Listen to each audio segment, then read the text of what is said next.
Both Tony Ferguson and Dillon Danis have recently signed with the GFL. The GFL founder Darren Owens made an appearance on the Ariel Helwani show today. He says Tony versus Dillon may come to fruition. He said, "We can make the fights that people want to see, and we're listening to everybody. Tony Ferguson versus Dillon Danis, that may be something that will come to fruition." Tony is 40 years old and currently on an 8-fight losing streak. Dillon has only had 2 pro MMA fights, and against opponents, let's just say, were not looked at as high-caliber fighters. Do you guys think Tony could pull it off if the fight happens? Post your opinions in the comments. Dan Hooker versus Justin Gaethje goes down at UFC 313 on March 8th. Dan recently made an appearance on the Ariel Helwani show and gave his take on why the UFC booked this fight for 5 rounds, despite the fact that it's a co-main event and neither fighter are the champion. Dan thinks the UFC just wants to see blood. He went on to say, "I just think the UFC wants to see someone die. I think they want to finish. They want this fight. As well, I feel like for the fans, they want to see someone go down. They want to see blood. They want to see round 4 and 5. I'm happy to oblige for money. This fight is not about talking. I'm expecting no disrespect from Justin Gaethje, and there will be none heading that way. But inside the cage, absolute killers. I respect him for taking this fight. It's a dangerous fight. I feel like there's a lot of tough fights out there, but I feel like there's a lot more low-risk fights, or potentially less dangerous fights, I guess." Eddie Alvarez revealed he suffered a broken jaw in his TKO loss to Jeremy Stephens over the weekend. Eddie posted this to his Instagram. He wrote, "Got hit with a kill shot in the first or second. I did my best to keep a game face and ignore it. By the 3rd round, the damage was too much. Please understand how bad I wanted this and what I sacrificed in order to win. It wasn't my night. Bare knuckle is as real as it gets. Unpredictable, fast-paced, and violent." Conor McGregor had some positive words for Eddie. He wrote, "A f***ing warrior, through and true." Jeremy Stephens is extremely confident he can beat Conor McGregor. On the Anakin Florian podcast today, Jeremy recalls Conor's second fight with Dustin Poirier back in 2021, where Dustin ate up Conor's leg with calf kicks until he eventually KO'd him in the 2nd round. Jeremy believes he can do the same thing to Conor. We have way more of a storyline, and I'm way more of a fighter than Logan Paul. Like, granted, like, he's making money, but dude, man, that guy couldn't carry my jockstrap, bro. Like, seriously, like, soft, dude. I've broken people with calf kicks, and Conor was taken out by Dustin Poirier with calf kicks. He was taken out with boxing. I have all that. I have a lot of layers of skill before you even get to my will.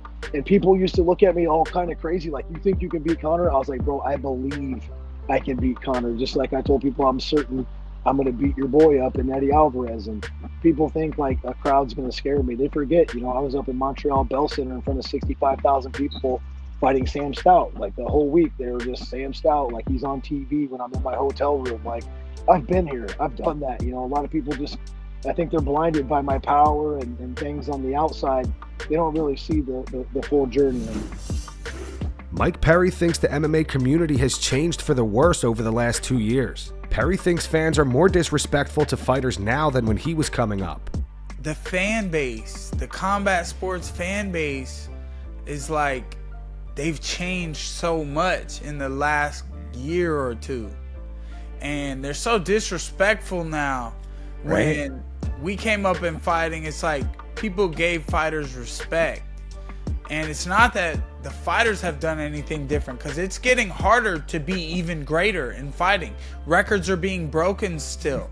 And people are doing new, phenomenal things as hard as fighting can be nowadays. And not to say that the ones back then or the ones now are any better. I think we would have had some great matchups from time zones. Like, if you could put guys from back then with guys from now, I think we'd have some great fights and the wins would be all over the place. But the fan base is so rude. It's like they weren't raised to watch fighting. Like, their dads may have watched fighting and treated everything different. Now it's all about, we can disrespect anyone because we think that we want to make this fight happen. And it's like, I don't know. I guess Floyd Mayweather was probably disrespected a lot in the last couple of years of him being undefeated, but everyone knew he was going to win the fight, I feel like. So Jon, he's always taking tough battles. That's the way I see his career. It's like, wow, he he's been number one for the last 20 years. Yeah, the amount of years, it's insane. No one ever did it. It's insane. The guy deserves respect. All these guys running around be like, he's scared of Aspinall. And I'm not trying to disrespect Aspinall. I think he's a great fighter. But if you think Jon Jones is scared of him, you're out of your mind. He just wants to get paid to fight him. People are clueless, thinking he's playing the strong game of negotiation. If he's like begging to fight the guy, the UFC ain't gonna pay him. If he's like, I don't know, maybe I'll fight him, he's gonna get paid. I hope it happens and he gets paid great, and he's still the same Jon Jones that dominates a battle. I hope he wins. Nothing against Aspinall except the people talking for him. Robert Whittaker gives his prediction for the upcoming rematch between Dricus du Plessis and Sean Strickland. He thinks that in order for Sean to win this time around, he will need to make drastic changes to the way he approaches the fight. Rob just doesn't think Sean is capable of doing that and sees the fight playing out similar to the first one, where Dricus won via split decision. If we look at their last fight, Sean lost as the champ. Okay? Yeah. How does his second fight play out differently? Right? And granted, it was controversial, but he lost the decision as the champ.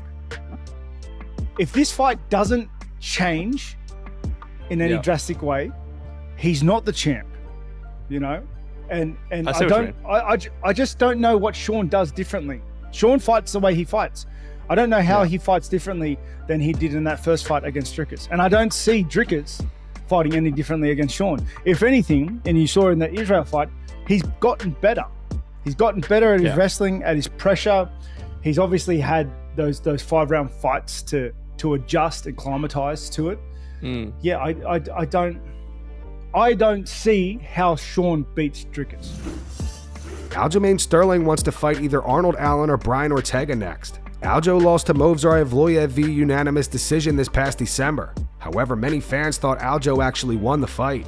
In a recent interview with MMA Junkie, Aljo says he still aims to become the UFC featherweight champion. He said, "A lot of fans don't think I lost that fight. I watched it back a couple of times now, and I still don't think I lost the fight.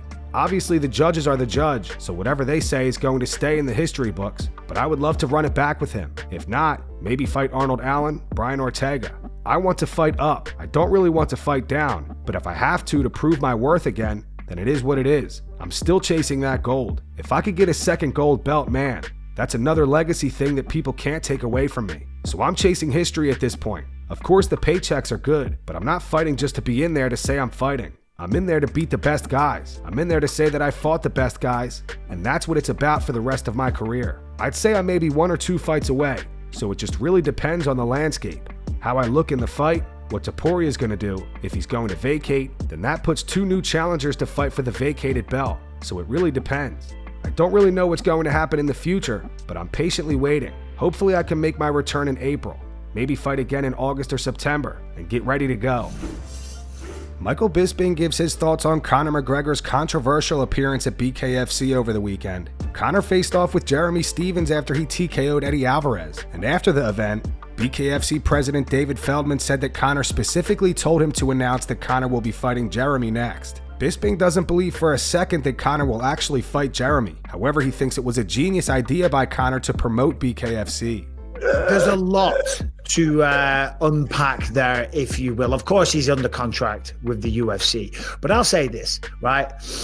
And, you know, I've gone back and forth with McGregor over the years, as you have. So this is far from me being a McGregor nut hugger. If there's one person that knows how to keep himself relevant in the fight world without actually fighting, it's Conor McGregor. You know, he's linked up to fighting everyone left, right, and center. And if you want to talk about promoting bare knuckle, that's a stroke of genius, because you know today, tomorrow, all the headlines are going to be Conor McGregor versus Jeremy Stephens. Is it going to happen in bare knuckle? Now, the fight's never going to happen. That would be my guess. But the sideline of it all is that amongst all those headlines, bare knuckle FC is being promoted and talked about the entire time. Well, David Feldman at the post-fight press conference actually made what appeared to be kind of like an official announcement. He said that Conor very nervously.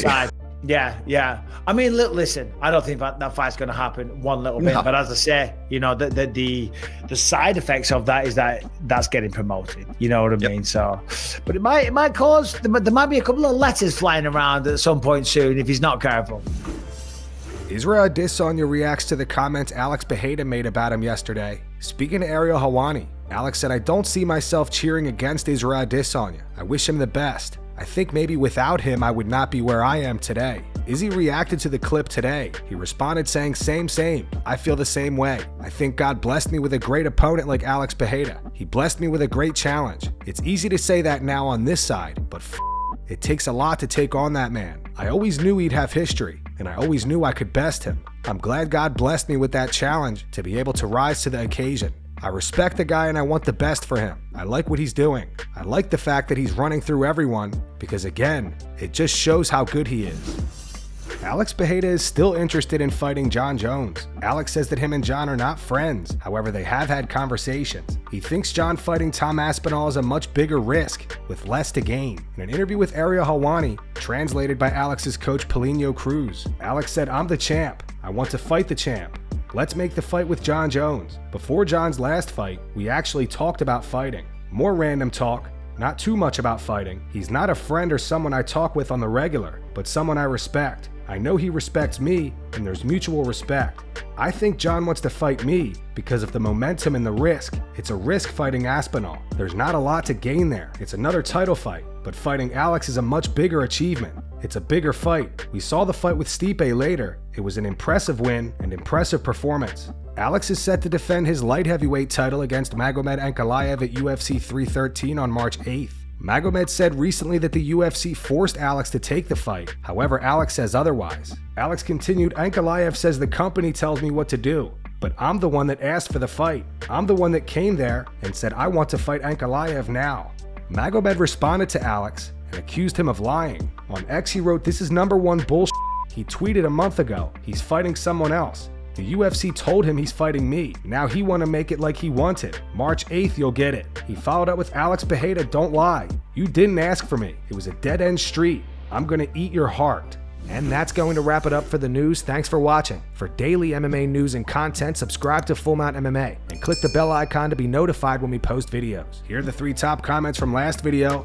The first one's in reference to Islam Makhachev saying that he wants to move up to middleweight and fight Dricus du Plessis. It's from Andrew. It says, "Islam struggled with a 145er. The second one's from Alex Rubio. It says, "GFL signing all the old school fighters. Man, that meme Grandpa Fighting League not going to die." And the final one's from BA2037. It says, "Watching Dricus' fight style makes every fighter think they have the keys to victory, but that drunken plot armor style is tough to beat." Those were the 3 top comments from last video. If you want to be featured in the next one, all you have to do is comment down below. And if you missed yesterday's news, click the video on screen right now to get caught up.